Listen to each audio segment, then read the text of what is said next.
Morning, everybody. America's top commander, as we've been talking about in Iraq, will go before Congress today to give his assessment on the progress there. Our Catherine Herridge is live on Capitol Hill in Washington.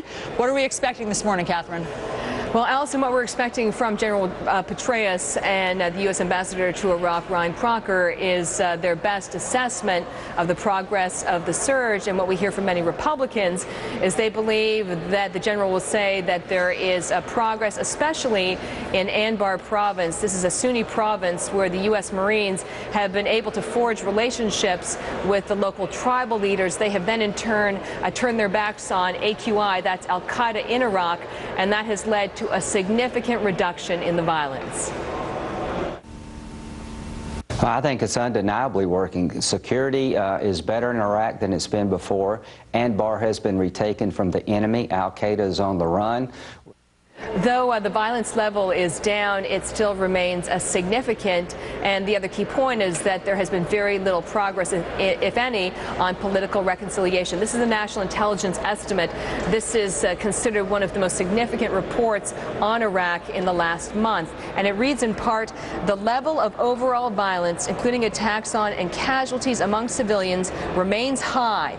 Iraq's sectarian groups remain unreconciled, and al-Qaeda in Iraq retains the ability to conduct high-profile attacks, and to date, Iraqi political leaders remain unable to govern effectively. So many here on Capitol Hill see this debate having three threads at this point. The options are that we conclude that we are in the midst of a civil war, and then the best thing for the U.S. to do is to dramatically withdraw troops from that country, or to stay the course and try and cement the fairly significant military gains we have made. And the third option is really what people here on the Hill are calling a middle way, where we would see some reduction in the troops, but not a significant reduction back to pre-surge levels that we saw earlier this year, Allison. All right, Catherine Herridge, thanks for breaking it down for us this morning.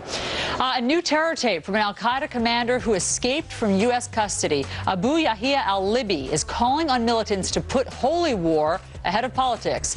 He specifically criticizes Hamas for not creating a Palestinian state that follows al-Qaeda's vision. Last week, new video of Osama bin Laden surfaced after almost 3 years of silence from the terrorist leader. Search crews find the body of a missing college student at the base of a Utah cliff. Cops say the injuries to Camille Cleverly are consistent with a fall, but cops have not ruled out foul play. Her family still plans to hold a vigil that was planned before learning about her tragic fate. The family is still going to carry out the candlelight vigil tonight at 8 o'clock. They could have very easily canceled that, but they want to pay their proper respects to their daughter and let this community get together and give her a rightful outgoing.